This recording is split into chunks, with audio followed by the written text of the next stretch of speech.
Now see, I agree with you 100%. Oh, hey, Roof, you see Gambler, pull him up too. Man, there's so many people in here. They got to raise your hand. The Gambler was in here. He got accidentally sent to the goo. The thing I'm saying is on this platform, as long as you talk, man, in a civil tone, bruh, I don't care if we had pro-Trumps and pro-Bidens on here. You entitled to your opinion on this platform. You entitled to say what you choose to say, but you're not going to override the next man. You're not going to disrespect him. This platform is the perimeter of this platform is paramount to this platform to agree to disagree. That's the bottom line. So, and my whole stance from initially, it's not attack the Wack. It's, bruh, you are not the voice of the West Coast. Say this is your opinion, and this is an individual's opinion. Because anything that I say is my opinion. And I'm going to say that on this platform, off of this platform, anywhere I go. That's how I stand as a man. It's my opinion. It's like the old saying that we used to have in prison. Opinions are like assholes. Everybody got one. I land right there. Anybody want to say something, hey, we're going to moderate and he'll go to you. Yeah, one mic at a time. Go ahead. P up, Buzz. Who? P. Bring Messi up. Man, there's so many people in this motherfucker. Like, they need to back channel me or something so I can send them the invite. Yes, that's how you do that. Back channel one of us. Yeah. Yo, look, I'm getting back channeled right now from all this niggas minions sending me the stupid ass TMZ link to 40 Glock shit, bro. That's that cornball shit them niggas be doing, bro. But hey, once again, Freedom of Information Act, Pacer docket sheet, Find Law, Westlaw.com, Nexus.com. Right. That's all. So they can send you everything to the pigs jump over the moon, to the stars fall out the sky. All you have to say is findlaw.com, Westlaw.com, Pacer docket sheet, Freedom of Information Act. That's all you have to say to anyone when they bring any of that drama to you. You say it's going to come in a certified envelope, and it's going to be, and it's no disputing it. Right. Everybody's running around here fraudulent paperwork. I was a paperwork expert, bruh. For 18 years, I read paperwork, and I didn't get sent up top nowhere from my reading of paperwork. So, salute. This is the last time I'm going to say it. Findlaw.com, Westlaw.com, Pacer docket sheet, Freedom of Information Act, Nexus.com. You go Ninth Circuit or whatever circuit it is, Court of Appeals, and they shit gonna pop up, bruh. You can do it on your damn telephone. So say all the bullshit of you snitching, he snitching, she snitching, the cows are snitching. My pet bull snitched on me. Some bitch came and licked on my leg. Okay, so who gives a fuck? Produce the paperwork like that, and then that's when you have a valid case against a person, if that's what you choose to do and if that's what you into. Church. Salute. I want to thank this room, United Streets of America. I fuck with y'all, man. I see what y'all movement is about. Appreciate y'all sending me the invite. I just got one thing to say, man. Like, I ain't going too much stick on Wack. Y'all already know what it is. But this is what made me get on Clubhouse. As y'all can see, if you look at anything about me online that's been recorded, you'll see that we have cancers in this culture. So, cancer start off real small, and then it spreads. Now, we got a lot of people that's in here, that's even down there, that could have prevented the cancer from spreading. I'm going to put this in perspective. A lot of people still will Wack because of what he represented in that color. A lot of people still will Wack because of the coast he represented. But the third thing that's more scary than anything, it was too many confused people that was happy for the moment. Now today they are happy because I thought as a whole we was pushing the culture forward, which is hip hop, not gang culture, not street culture, but the culture of hip hop. That's what I thought we all had in common. That's what brought East to the West, the South to the East, the Midwest. That's what really brought us together was hip-hop culture. Now I'm seeing something that's got to get even more dangerous. DJ Academics is doing an interview on Hassan Campbell. these cancers of the culture, we letting these people get next to each other. Now what they're about to do, they're about to change the narrative of hip-hop culture, whether it come from the West, whether it come from the East, whether it come from the South or the Midwest. This shit has to stop. That's not the topic, man. And it's up to us to cancel them motherfuckers. No, I understand that's not the topic. But Wack100 is behind all of these people getting together that are cancer to the culture. And I land with that. Okay, Haitian Zay, you got the floor. Go ahead and say what you got to say. I'm just saying, like, I agree with him with that, like, academics. Now, I'm from the shop. So I know about that firsthand. He pushed them bullshit-ass narratives, got motherfuckers right all on people out from my city, you know what I'm saying? Yeah. The Wack dude, he speak on everybody else's city. I ain't one of the dudes that's gonna speak on nobody's city, definitely if I ain't from there. You know what I'm saying?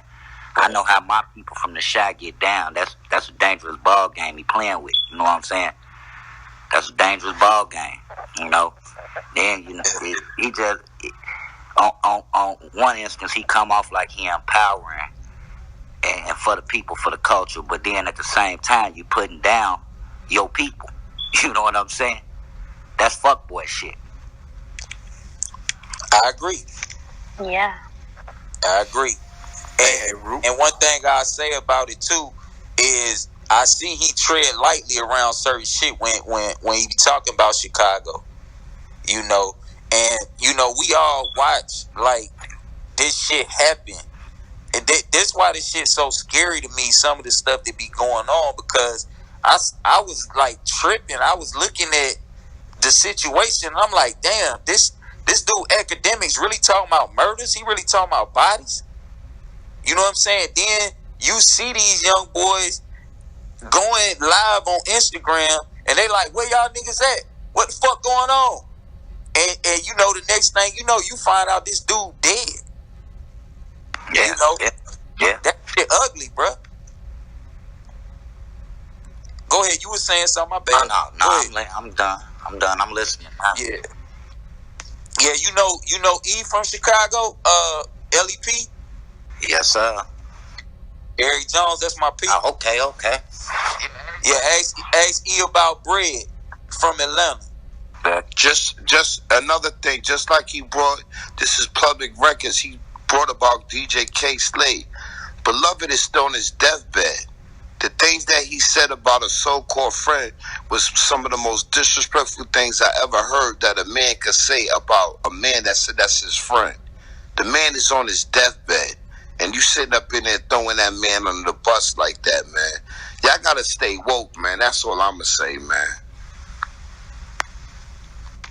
And I definitely agree with you about Hassan Campbell. Go ahead, sister. Oh, no, bro. I was just saying I agree. Not for nothing, but the brother said something that I just thought about, too. He likes to tiptoe around a lot of shit. Like, you constantly bringing up paperwork and rats and this, but why you ain't never spoke up on Rock Nation and the people that's up in that office? Why you ain't got nothing to say about them? And because you don't want no real problems. See, you picking apples. Right.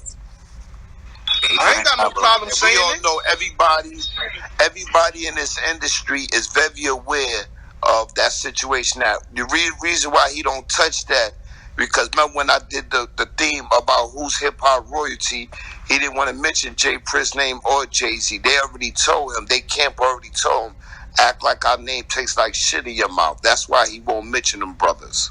Nothing about them. Right. Makes sense. Hey, Rue, I want to touch on something real quick. Go ahead. I think we, in general, again, not just touching on Wack, but I think we had a teachable moment here that can apply to multiple people. And you spoke on it. You say, hey, if your brother was wrong, you would check him. But like basically when G-Max said, he gonna be with him right or wrong. And if we at one club and some shit pop off and you was in the wrong, okay, I'm gonna get you up out of here. And okay, we gonna make it up out of here. And then that's that. But if every fucking club we go to, you starting shit, you know what I'm saying? Okay, at a certain point, you got to get your ass whooped because you putting my life at risk. You know what I'm saying?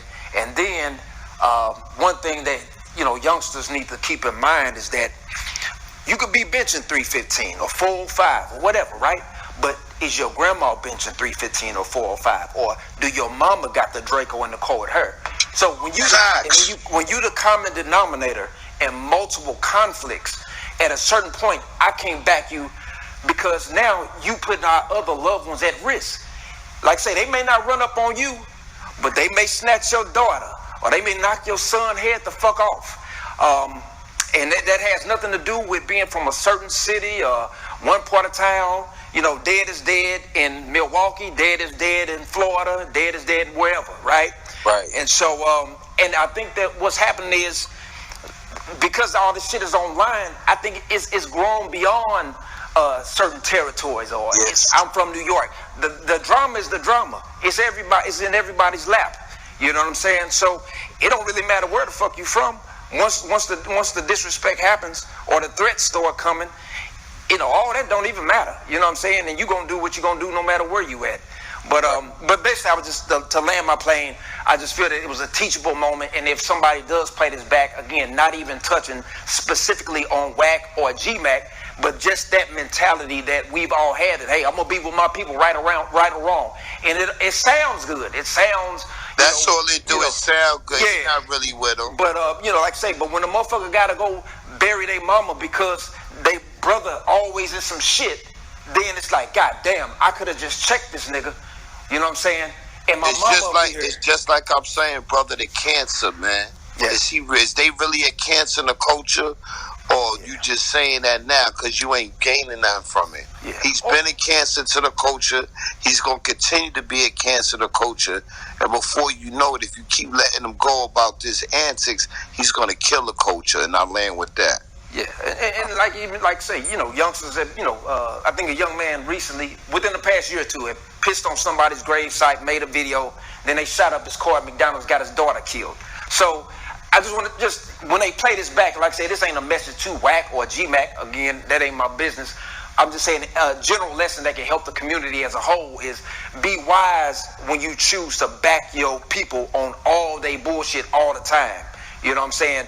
Be wise, because, you all might be full of dope, have a, bunch of drums and Dracos. But again, remember, do your 5-year-old child got that shit? Do your mama got that shit? And do your granny got that shit all the time? Just like you got it all the time. And that's it. That's all.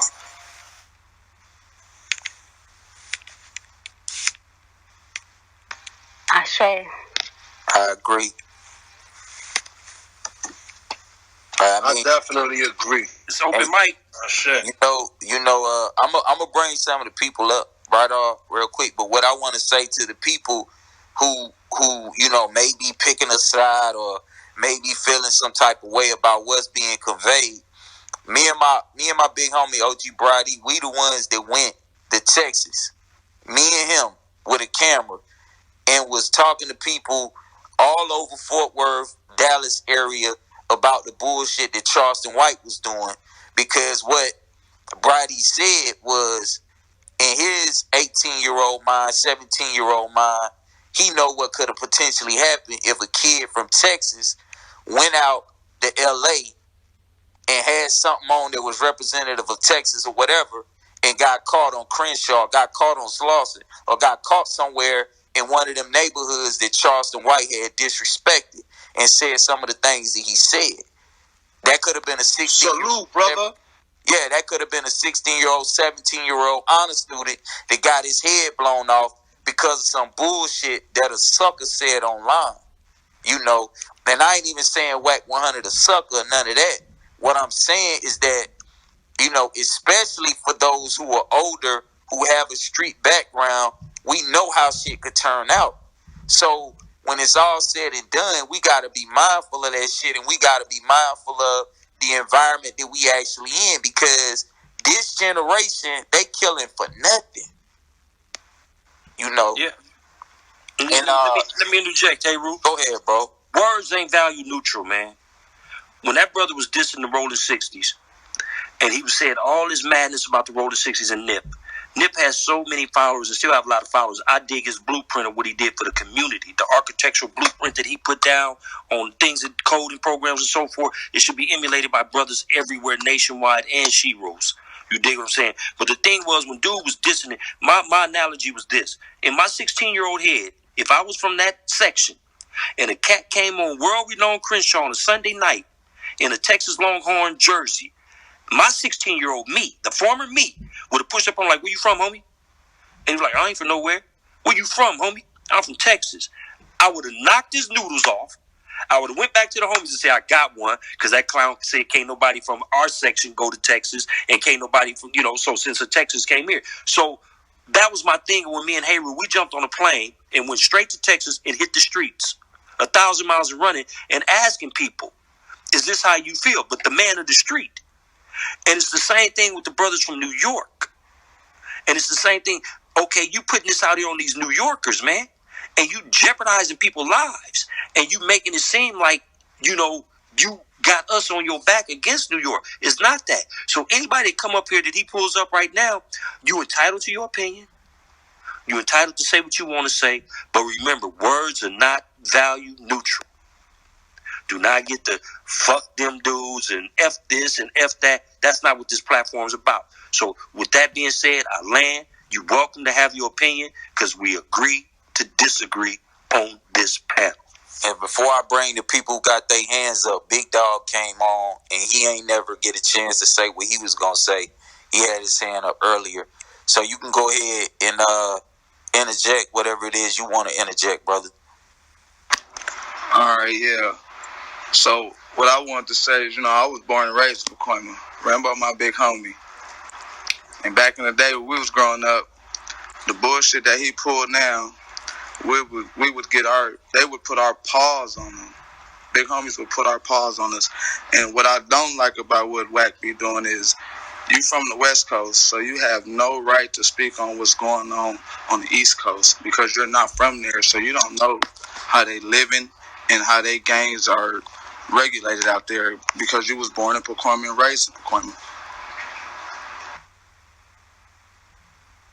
Respect, young man. That's respect. That's logical, wise words, man. And it's not going against the grain. It's just stating the fact of how it is from where you come up and the tutelage that you come up under. And then another thing is, if you get on a platform like this and you dissing other people's sets, you don't know how many people from your set that you putting in danger just because of words that you said about they set. And the East Coast, New York City, do not represent gang culture, man. We do not represent that. That is a part of the streets of New York, but that is not what we represent, man. If anything, if culture y'all want to put on us, put hip-hop, y'all. We started it, we continue doing it, and we willing to die for it. That's what culture y'all put on New York, hip-hop. The same culture that y'all participating in. Plain and simple, man.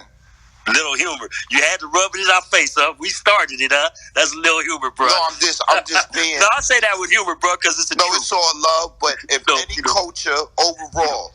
You got to interject humor in a lot of things we do, man, because they say the same thing make you laugh, make you cry, bro. Nah, it's all love, brother, but if anything... I'm always thinking of a master plan. Yeah, we done did a survey. We done talked to a few New York people. We're just cool with it, just putting hip-hop as our culture. We don't want nothing else on us. Don't add nothing else on us. We are cool with putting hip-hop culture. That's the culture that we represent in New York. That's what we represent. Can we get a stamp on that? Like through the council, like when it comes to New York, just put us under hip-hop. That's it. And I land with that. I want to just throw something in there too. I know it's like, say, a lot of younger kids that are observing all this shit, and they might feel that extreme disrespect is a formula for quick and massive success. But they just need to kind of watch how these various situations play out so that they can see that it's not sustainable, right? You might be able to run up a bag, but then you can't even go and sit down at a restaurant and have a meal peacefully with your family. So be cautious of what price you're willing to pay for this fame and a quick buck. That's a fact, brother. A lot of these young ones, they being encouraged to crash out, bro. Like, they being real crash test dummies. Right. You know what I mean? Like, they not even thinking about long term what's really going on, man. You know, and they doing and they saying whatever they saying just to get some clout on IG, just to get some clout on YouTube or whatever the case may be. You know what I mean? And you know, they not thinking about the repercussions because they done seen too many people that's in the culture do this bullshit. Exactly. You know? Right. But what they need to understand is it's a great chance that they could lose their life before they even get the bag in the bank. Sure. You know? That's a fact. You said a mouthful with that, brother. All right. Brink wanted to say something? Hey, moderator, can you bring the Guarded Kings? He got something very important who want to say on your platform, brother. The Guarded Kings. Okay. Brinks, you wanted to say something? Hey, Guarded Kings, hit me on the back channel so I can find you, because there's too many people in here right now for me to find you. No, I'm just here for my OG, man. Okay. All right. Matter of fact, hey, real quick, and then I'll shut up. Since we got 40 Glock on the panel, right? Another thing that I think would be good to get on this recording, right, is if he could just say what that average cost was. He said those court fees or the amount of money he said on the when you all interviewed him. He gave the average cost of each case that he had to fight. And I think that might help open up some of these kids' eyes, because they might get a budget of $200,000 and, you know, they go buy a chain and get to recording their album. But I think if he mentioned how much he said it cost to fight some of those cases, that might make them think twice before they really start showing their ass with a little bit of advance money. No, real talk. I tell niggas all the time, my homies done seen it, you feel me? Them motherfuckers, them litigating fees ain't no joke. You coming out the pocket, nigga, hundreds of thousands. Talk up. It's hard to hear you. You coming out the... Can you hear me now? Yeah.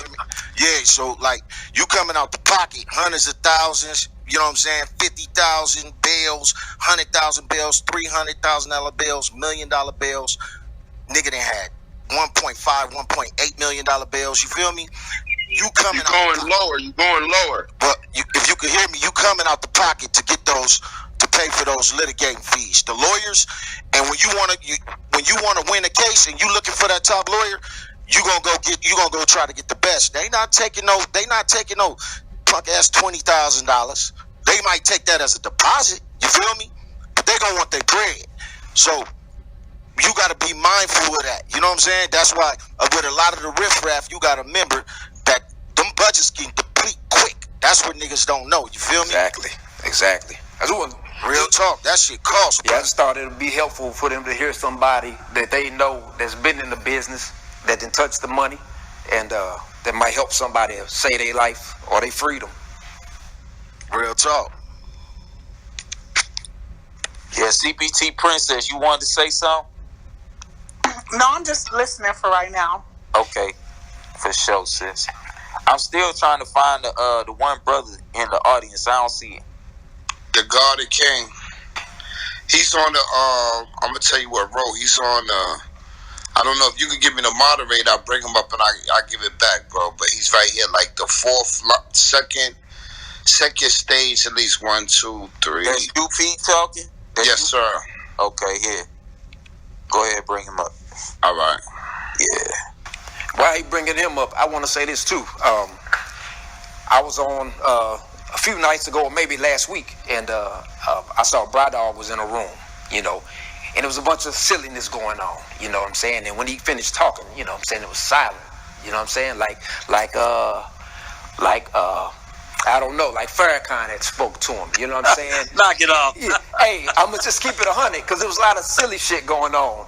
And when he's finished speaking, like, you know, it don't have we have too much technology for all the guessing games to be going on. Like say, he gave him the game. He said, hey, all you got to do is go to this website. You ain't got to accuse, you don't got to guess. Somebody say somebody did this, you can go right here, find out. And it was like I say, it was like their eyes had never been open, because you could tell that it was a group of people that had never really been associated with none of these situations, never had experienced extreme violence. So they talk with it with the same level of excitement like a 9-year-old on Fortnite. I'm gonna kick your ass, I'm gonna get you, blah, blah, blah, blah. That's just how it sounded. But after he spoke, it's almost like it humbled him. It's almost like they could sense the danger of violence in his voice, and it stopped all that shit. You know what I'm saying? And I think that if we individually deal with problems with where we from, when people choose to be cancerous, I think over time it'll correct itself. Because it's definitely not, some of these aren't discussions that we can have because, like with cancer, sometimes you got to take that foot off. And it ain't a deep discussion to have on Clubhouse. But, like I say, a few people mention that some people going to choose to be cancerous no matter what. And this ain't about the name on this room. I'm speaking about in general because this room talks about community issues in general. And sometimes if the infection is so bad or the cancer is so bad, that limb has to go to save the body, to save the life, then that's what has to happen. But that has to happen in your own respective community. And it's not a group discussion. It's really nothing to talk about because people have developed this false sense of security, this false sense of empowerment over, social media. I've seen families be thrown out of balance because of social media. You got nieces and nephews talking shit to uncles that would knock their head off. But they feel so comfortable and safe online. This is my page. Like they really paid for some real estate.